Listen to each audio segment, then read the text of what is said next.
দর্শক, আজকে জ্বালানি পরিস্থিতি জানাতে এই মুহূর্তে আমাদের সাথে যুক্ত হচ্ছেন সহকর্মী রাকিব হোসেন। আমরা যাচ্ছি তার কাছে। রাকিব, এই মুহূর্তে কেমন পরিস্থিতি দেখছেন রাজধানীর তেলের পাম্পগুলোতে? ফারুক, তেলের পাম্পগুলোতে আসলে পরিস্থিতির খুব একটা উন্নতি নেই।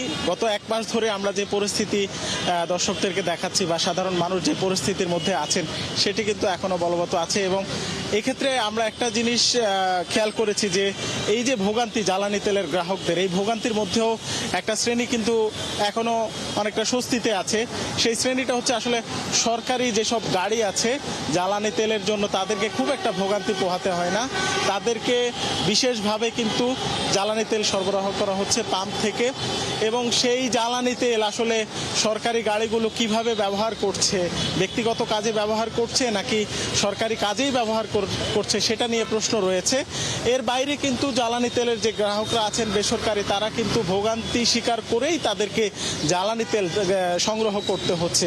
এবং আমরা সরকারের কাছ থেকে যে তথ্য পেয়েছি সেটি হচ্ছে গত বছর এই সময়ে যে পরিমাণ জ্বালানি তেলের চাহিদা ছিল সেই চাহিদার তুলনায় প্রতিদিন অন্তত 800 টন হারে ডিজেলের চাহিদা বেড়েছে, এবং পেট্রোলের চাহিদা কিছুটা কমলেও অকটেনের চাহিদা বেড়েছে প্রায় 250 টন হারে।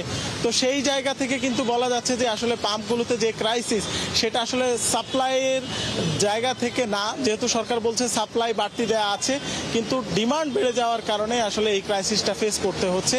এবং এর বাইরে যে তথ্যটি আমাদের কাছে আছে, সরকারের পক্ষ থেকে বলা হচ্ছে প্রতিনিয়ত তারা অবৈধভাবে মজুতকৃত জ্বালানি তেল উদ্ধার করছে। যেমন গতকালকে 87,000 লিটার জ্বালানি তেল উদ্ধার করা হয়েছে বিভিন্ন জায়গা থেকে অভিযান চালিয়ে।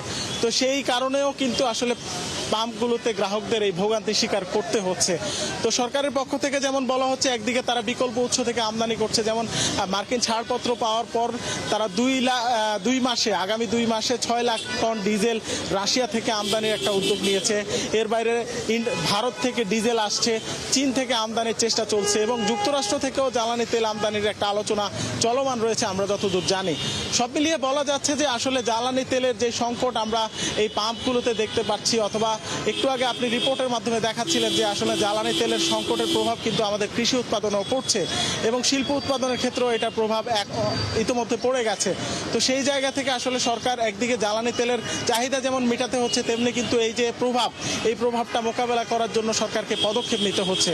তো সেই জায়গা থেকে আসলে সাধারণ মানুষকে যেমন সচেতন হতে হবে। রাকিব, আপনাকে অসংখ্য ধন্যবাদ। দর্শক, রাজধানীর শাহবাগ থেকে জ্বালানি পরিস্থিতি বিষয়ে জানাচ্ছিলেন সহকর্মী রাকিব হোসেন।